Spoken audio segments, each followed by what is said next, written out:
Welcome to God and Country Biblical Exposition. The big news last week and the news that I'm glad to announce, the Supreme Court ruling from January 22nd, 1973, Roe versus Wade, the ruling that legalized abortion in America has been overturned. Or rather, it looks quite evident that the leaked Supreme Court decision indicates that Roe will be overturned when the decision is announced in June. Back in November, a law in the state of Mississippi limiting abortion came before the Supreme Court. And given the conservative majority on the court, it was assumed that in order to uphold the Mississippi law, the court would have to overturn Roe versus Wade, which it has done. And the courts would return America to the pre-Roe era, where states, not the federal government, decides the question of abortion. Since the 10th Amendment of the Constitution clearly relegates these issues to the states. 10th Amendment, quote, "The powers not delegated to the United States by the Constitution, nor prohibited by it to the states, are reserved to the states respectively or to the people." There's no right to an abortion in the Constitution. There's no right to homosexual marriage in the Constitution for that matter either. But the Supreme Court justices, 9, unelected, 7 who, actually ruled in favor in 1973, had overstepped their bounds and decided to be the moral arbiters of the entire nation, when that responsibility is only delegated to the people through their legislators. Now, what was leaked to the press, specifically to Politico, was Samuel Alito's draft majority opinion of the court overturning Roe versus Wade. Alito writes, "Roe was egregiously wrong from the start. We hold that Roe and Casey must be overturned. It is time to heed the Constitution and return the issue of abortion to the people's elected representatives." Well, that certainly turns back the abuse of judicial activism of the courts, where the courts have come to believe that they are the legislative branch of government, that they can make the law, as in the legalizing of homosexual marriage in 2015. Alito also wrote, "Roe's reasoning was exceptionally weak, and the decision has had damaging consequences. And far from bringing about a national settlement of the abortion issue, Roe and Casey have inflamed debate and deepened divisions." By the way, even the liberal Supreme Court Justice, Ruth Bader Ginsburg, said that Roe versus Wade was a poor decision and didn't settle the issue. Why? Because the court found the right to abortion on the right to privacy, rather than, in her opinion, on equal protection. But Ginsburg is wrong in that the Equal Protection Clause should actually protect the right of the child to live. But we know that the right to privacy, upon which abortion was based, is never a way to decide a moral decision. The issue is whether the action is right or wrong, because a right to privacy could justify any heinous crime, such as I can murder someone because I have the right to privacy. The right to privacy to justify abortion was foolish. It really undermined the entire integrity of our legal system. But in 1973, the justices were just looking for a way to justify abortion and to increase court power, and they found it apparently in the right to privacy. Isaiah chapter 29, verse 21, concerning those who defraud the one in the right with meaningless arguments or vain arguments. Tohu in the Hebrew, empty, used in Genesis chapter 1, verse 2, concerning the fact that the earth was empty and void and without order. So the right to abortion was irrational. For the last 70 years, logic, reason, and justice have been on the side of the pro-life movement. Embarrassing judges and politicians who have had to come up with silly smokescreen arguments to defend abortion, like the argument of choice. Since when is choice an argument for any moral position? Such as, I should have the right to murder, to rape, to pillage because I have a choice? We hear this slogan, my body, my choice. This is a complete fallacy because the child is not the body of the mother. It's not her body to kill. And this is the fallacy of begging the question, assuming what you're trying to prove. Since the baby is a human being, and that's established without the Bible, all arguments for pro-choice are really arguments for murder. I heard one commentator say recently, all the arguments for pro-choice justify a man killing his wife because he's tired of her. It's the husband's choice. It's his privacy. It's his freedom. It's his own religious conviction. But one clarification here is necessary. According to God's moral law, abortion is actually a worse crime than the murder of an adult. And that's the opposite of what most people think. The world thinks that if abortion is a crime, it's a lesser crime because the baby has not yet come into the world. But when you murder an infant, more life is stolen from that person. And it is the murder of the weakest among us, the most helpless, the most needy. And in God's book, that takes a heart of greater evil. Isaiah chapter 10, verse 1. Woe to those who enact evil statutes and those who constantly record unjust decisions so as to deprive the needy of justice and rob the poor of my people of their rights so that widows may be their spoil and they may plunder the orphans. Even during this last week, the arguments coming from the left against the court's ruling were unbelievably irrational, trying to defend abortion on the basis of anti-racism, anti-bullying, anti-minorities, arguing that abortion is healthcare. All of those arguments turn against the pro-abortionists.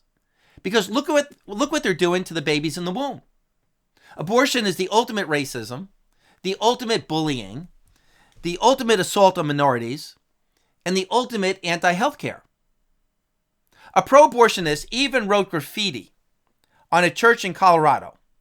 Abortion saves lives. So how does any rational person come to the place where they're so twisted in their thinking that they turn justice on its head, calling good evil and evil good? Or as George Orwell in 1984 wrote that the state slogan became the reversal of common sense truth. War is peace, slavery is freedom, ignorance is strength. Orwell is also known to have said, political language is designed to make lies sound truthful and murder respectable, and to give the appearance of solidity to pure wind. Well, this is what happens to a people when they depart from God. Romans chapter 1, verse 21, they become futile in their speculations, and their foolish hearts are darkened. For them, abortion actually saves lives. Ephesians chapter 4, they become dark in their understanding because of the hardness of their hearts. Now, what happens intellectually is what I discussed last week, that for the left, right and wrong is determined by outcomes, not by objective moral truth. So what is right or wrong is a function of what's good for me. Truth is based upon personal feelings. Things that make me feel good are right. Things that make me feel bad are wrong. Abortion becomes right for abortionists because it relieves them of personal responsibility and work. Personal gain is the foundation for all ethics on the left. And that's why they see abortion as a right. And undergirding all of this is their belief that man is autonomous from God. That's the root issue. There is no God to tell me what to do. I'm my own God. My welfare determines morality, not God. Now, only very few people on the pro-life side have addressed these deeper issues, laying the axe to the root of the tree. Many pro-life people argue on the same humanistic, pragmatic basis as the left. Here's a piece of Senator Elizabeth Warren of Massachusetts responding to the overturning of Roe. There are many clips, showing the emotional anger toward pro-life, but this one will suffice. Senator, how are you feeling? I am angry. Angry and upset? Angry and upset and determined. The United States Congress can keep Roe versus Wade the law of the land. They just need to do it. I've never seen you so angry. You seem to be... This is what the Republicans have been working toward this day for decades. They have been out there plotting, carefully cultivating these Supreme Court justices so they could have a majority on the bench who would accomplish something that the majority of Americans do not want. 69% of people across this country, red states and blue states, old people and young people, want Roe versus Wade to maintain as the law of the land. We need to do that. And we have a right. Extremists, we've heard enough from the extremists. And we're tired of it. Senator, does this open the door for other constitutional rights? So notice her emotional anger, her feelings of righteousness, self-righteousness. People may look at this and say, well, since her sense of justice has been violated, maybe she is right. Why would anyone who is wrong feel so right in their position? And this is where we need to understand what I've said many times. When your ethics are built upon the wrong foundation, your ethics you build on top of that foundation are consistent with the foundation. And that consistency gives a person a false sense of righteousness. The whole foundation of Warren's ethics are wrong. She is judging right and wrong based upon personal freedom. So that anything that violates one's personal freedom must be wrong. And that's a very deceiving foundation for ethics. And people like Warren will actually believe that God is pro-choice. Because she assumes God's main priority is to allow people to have freedom. That God wouldn't want people to be inconvenienced with an unwanted child. She couldn't even imagine that God would require a mother to put the life of the child above her own personal goals. One of my favorite verses that describes our current culture, describes the darkness that comes upon those who abandon God, those who abandon his truth and seek to live autonomous from God, is Proverbs chapter 28, verse 5. Evil men do not understand justice, but those who seek the Lord understand all things. Do not trust anyone who is pro-choice. Their moral compass doesn't point true north. And if they can't figure out that killing a baby in the womb is murder, they cannot figure out any other matter of justice. Economic justice, family law, business law. Or how about Proverbs chapter 4, verse 18? But the path of the righteous is like the light of dawn, that shines brighter and brighter until the full day. But the way of the wicked is like darkness. They do not know over what they stumble.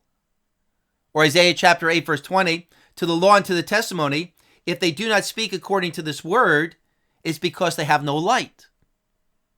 Or what Jesus said in John chapter 12, for a little while longer the light is among you. Walk while you have the light, so that darkness will not overtake you. He who walks in darkness does not know where he's going. While you have the light, believe in the light, so that you may become sons of the light. Those who abandon God as the center of their life fall into darkness. What I want to do in this program is list spiritual lessons that God is teaching us through this whole battle over abortion over the last 70 years. And one of the main lessons is the moral darkness that falls upon the unsaved, where they will even justify the killing of babies. That's what God is putting before us to see here. And the lesson here is also that moral logic always favors God. And to thwart God's moral law, one has to enter into the realm of irrational absurdity. But that's the nature of evil. In hell, all those unconnected from God will be insane. And I'm not exaggerating, I'm not being facetious. Hell is a place where all the good gifts lent to man by God will be removed. And all you'll have there is pure evil. But I'm kind of getting off track here. Alito, he went on to write in his majority opinion, and the majority opinion will be the court's ruling. Quote, Roe's survey of history ranged from the constitutionally irrelevant to the plainly incorrect. And Alito's opinion is 98 pages with a 31-page appendix about historical state abortion laws. See, pro-abortionists have been lying and saying that there were never state laws against abortion before Roe versus Wade, when in fact, all states had laws against abortion. And yet, just 7 Supreme Court justices overstepped their authority and decided that all of these states were morally wrong. Before 1973, 38 states had abortion illegal, clearly the majority, a 2/3 majority, and only 6 states recently made it legal in some circumstances. So in America, before leftist historical revisionism, the killing of babies in the womb was always considered murder. Alito writes, the inescapable conclusion is that a right to abortion is not deeply rooted in the nation's history and traditions. Until the latter part of the 20th century, there was no support in American law for a constitutional right to obtain an abortion. Zero, none. No state constitutional provision had recognized such a right. This majority opinion by Alito makes some other great points here. So I encourage you to find it online in the Politico article and read it for yourself. For example, Alito addresses the fact that abortion was originally based upon eugenics and the elimination of the black population. Also, Alito calls pro-choice advocates abortionists. Alito also addresses the argument of stare decisis, court precedent. This argument, that the public has come to assume abortion is a right. It may not like the overturning of Roe versus Wade. And Alito's point is that the courts have been wrong in the past about many decisions, such as the Dred Scott case, where a black person is not a person, or laws against, laws for segregation. Alito also refutes Harry Blackmun's original argument in Roe that the right to an abortion was found in the 14th Amendment, this so-called right to privacy. Have you ever read the 14th Amendment? Not only doesn't the 14th Amendment give a privacy right to murder babies in the womb, it actually defends pro-life. Quote, all persons born or naturalized in the United States and subject to the jurisdiction thereof are citizens of the United States and of the states wherein they reside. No state shall make or enforce any law which shall abridge the privileges or immunities of citizens of the United States, nor shall any state deprive any person of life, liberty, or property without due process of law, nor deny any person within its jurisdiction the equal protection of the law. That's pro-life. So how do these Supreme Court justices miss the overarching protection of life in the 14th Amendment, totally missing the main point of the amendment? Well, in the same way that in the First Amendment, the justices overlooked the overarching protection of freedom of religion and outlawed the teaching of Bible in public schools. where they took the phrase, Congress shall make no law respecting the establishment of religion, and used that to override the main point of the First Amendment, that Congress shall make no law prohibiting the free exercise of religion. No law. They cannot prohibit religion. Yet they found a way to do it. And they also found the right to abortion in the 14th Amendment, even though it protects life. So this is the vacuous mind of the unregenerate, justifying what they want to do because they're seared in their conscience. So again, I recommend that you read Alito's ruling, posted on Politico. Why? It helps us to be wise and discerning ambassadors of Christ. Titus chapter 1, to be able to exhort in sound doctrine and to refute those who contradict. But realize that even in this decision, our courts have failed again. Even these conservative justices. There wasn't a single mention of God or God's moral law as the basis for this ruling. These conservative justices are still having to argue on the basis of tradition, public opinion, pragmatism. And in this, they're being fools. They're cowards. They're not truly moving the nation back toward God. They're making arbitrary law. There's a lot to talk about here. It's kind of hard to reduce it all to one YouTube. But let me just list some other lessons we can learn from this whole issue. The first lesson being the insanity of the unsaved. Romans chapter 3, abortion proves that the feet of the unsaved are swift to shed blood.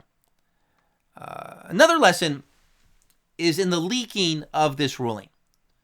That's another Genesis chapter 15, verse 20 moment. They meant it for evil, but God meant it for good. The story, apparently, is that a pro-abortion clerk leaked this ruling to the press, maybe out of outrage, probably to activate pro-abortionists against this ruling.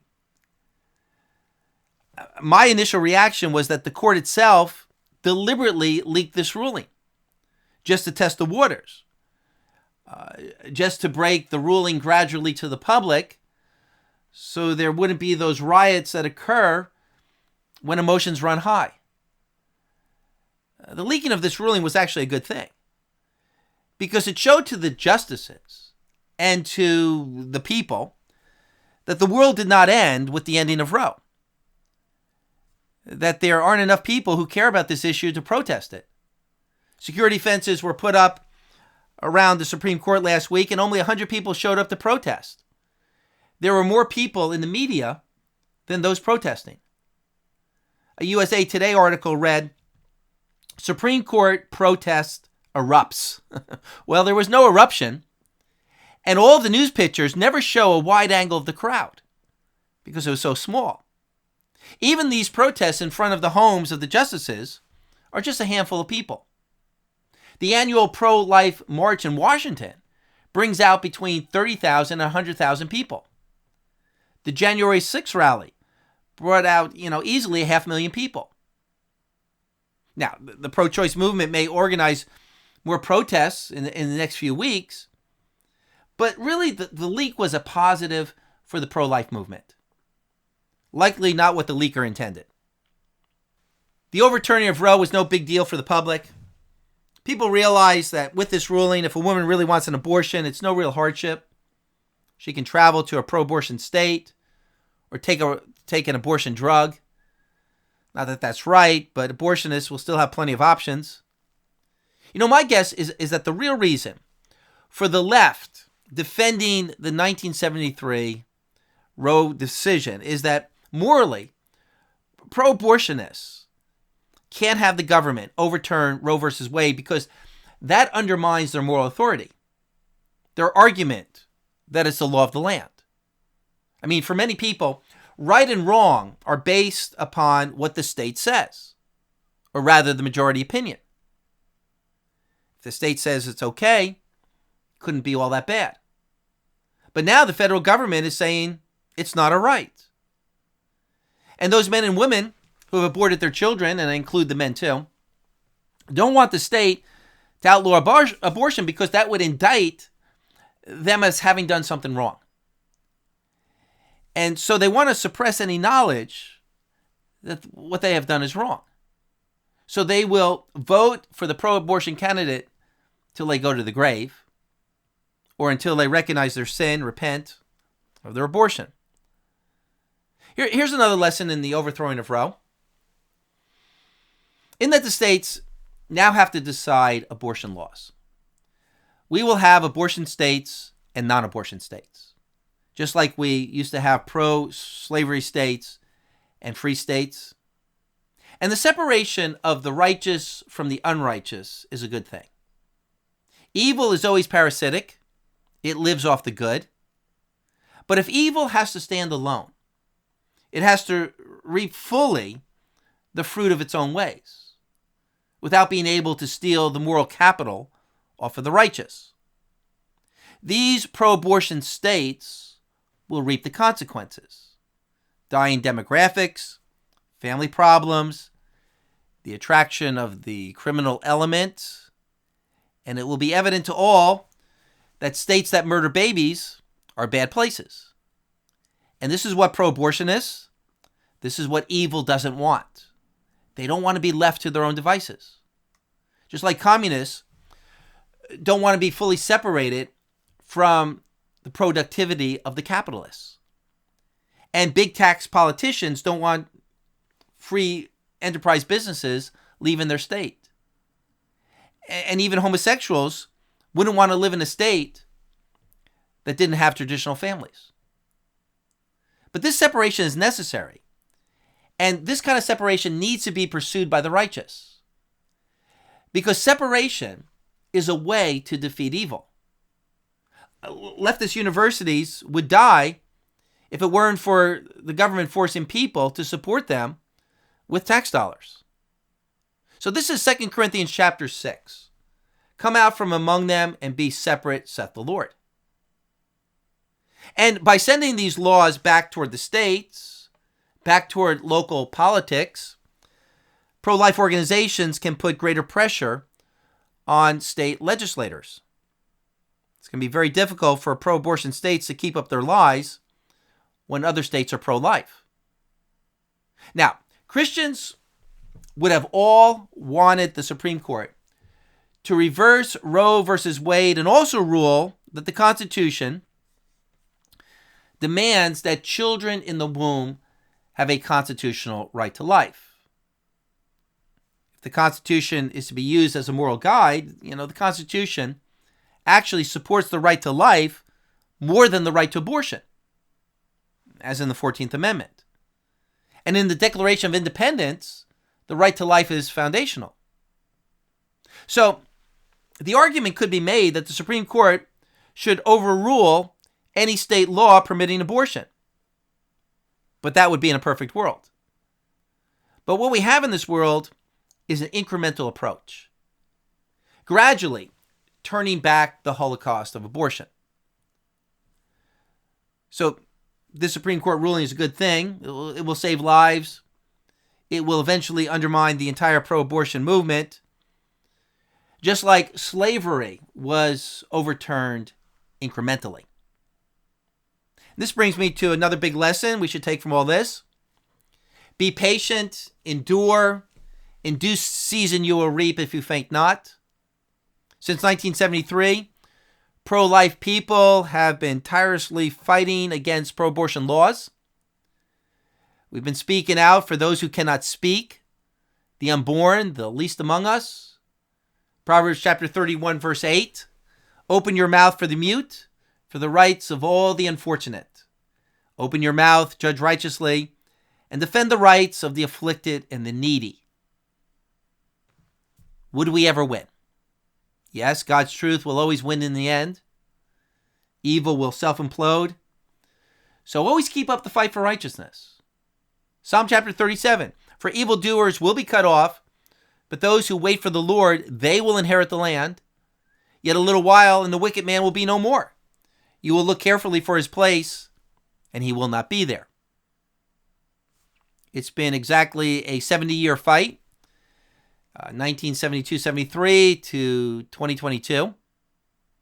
The exile of Israel into Babylon was 70 years.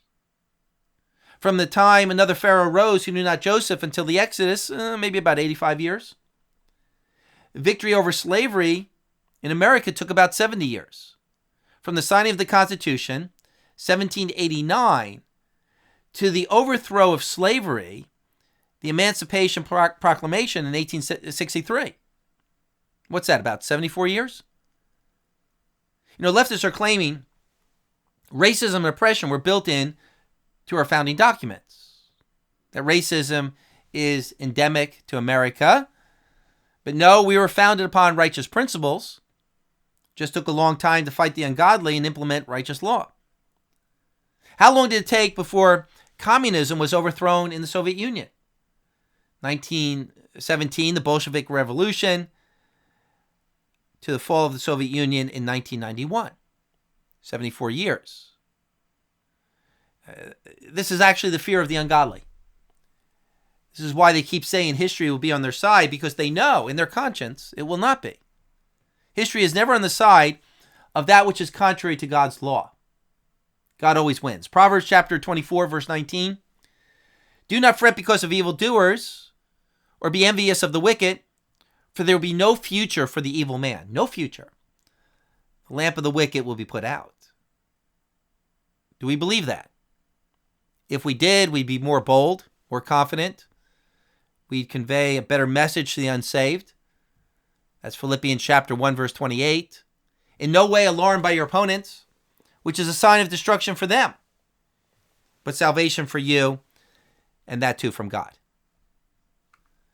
Communism began in China in 1949. It's been about 70 years, and it looks stronger than ever. Looks like it's going to take over Taiwan. But don't be so sure. Communism will soon collapse in China. Even Soviet communism looked invincible right before it collapsed.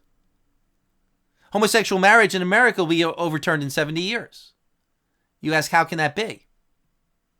Well, because it's unsustainable. The perversion and social damage will become so obvious that it'll be outlawed by a future generation that has learned you can't break God's moral law and survive. But that collapse may happen by the hand of God in the apocalypse. This current outbreak of evil may end in the final judgment where everything gets corrected. And this brings us to another lesson to consider in the overturning of Roe. Since America has become more immoral, not less, how can it be that Roe gets overturned? Is this a genuine turning back to God? Or is this just rearranging chairs on the deck of the Titanic? I mean, abortion will still be practiced, but at a state level. Well, there's an interesting parallel to this in the history of ancient Israel. Israel was judged for the abortions that took place under King Manasseh for 52 years. Child sacrifice was practiced, which was the ancient form of abortion. And God said through the prophet, 2 Kings 21, verse 14, I will abandon the remnant of my inheritance and deliver them into the hands of their enemy. And they will become as plunder and spoil to all their enemies, because they have done evil in my sight and have provoked me to anger since the day their fathers came from Egypt, even to this day. Moreover, Manasseh shed very much innocent blood until he had filled Jerusalem from one end to the other.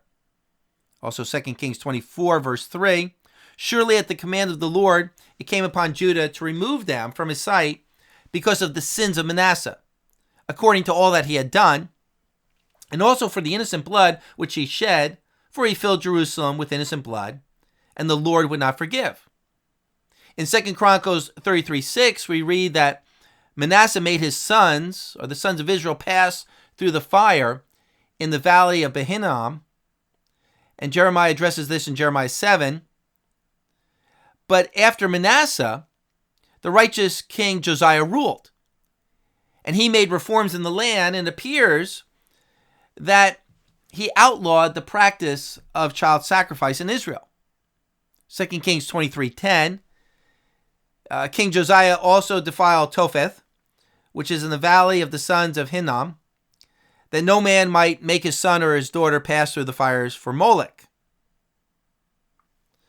But even though there was this conservative swing in Israel, God's judgment still fell upon the nation. 2 Kings 23:26. However, the Lord did not turn from the fierceness of his great wrath, with which his anger burned against Judah, because of all the provocations with which Manasseh had provoked him. You see, the blood guilt was still upon the land, and the people did not change their hearts intrinsically. So let's not assume that the overturning of Roe versus Wade will be the saving of America. God's word to Moses in Exodus 32 is a teachable event. Even though God would spare Israel despite the golden calf incident, God tells Moses in Exodus 32:34, but go now, lead the people where I told you. Behold, my angel shall go before you. Nevertheless, in the day when I punish, I will punish them for their sins. The judgment was delayed, but not averted. Romans chapter 2, because of your stubbornness and unrepentant heart, you are storing up wrath for yourself in the day of wrath and revelation of the righteous judgment of God. God's restraining sin in this world and holding back judgment for the sake of those who are being saved, but only for so long. It looks to me like the overturning of Roe was God's blessing and reward on the pro-life movement. Hebrews chapter 6, verse 10. For God is not unjust, so as to forget your work and the love which you have shown toward his name. So God gives us these little victories, these reprieves along the way to encourage his people, to teach his people. And although they're not complete victories, they are signs of the greater victory to come at the return of Christ. And that's my final lesson. All the victories in this world are incomplete.